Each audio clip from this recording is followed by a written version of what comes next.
Hello everyone, welcome to another video. So ఈరోజు వీడియోలో thread bangle ఎలా చేసుకోవాలన్నది చూపిస్తున్నాను.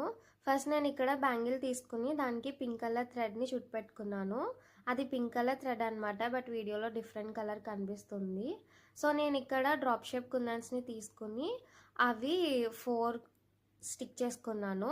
అండ్ నెక్స్ట్ అటు ఇటు వచ్చేసి స్క్వేర్ షేప్ కుందన్స్ ఉంటాయి కదా, అవి పెట్టుకున్నా. తర్వాత 3 కుందన్స్ రౌండ్ కుందన్స్ని పెట్టుకున్నా అనమాట. మిడిల్లో వచ్చేసి జర్కన్ స్టోన్ ఉంటుంది కదా, దాన్ని పెట్టుకున్నాను. నేను మొత్తం బ్యాంగిల్కి 4 సైడ్స్ కూడా ఇలా పెట్టుకున్నా అనమాట. టోటల్గా నేను 4 బ్యాంగిల్స్ చేసుకున్నాను. సో ఫైనల్ లుక్ అయితే ఇలా ఉంది.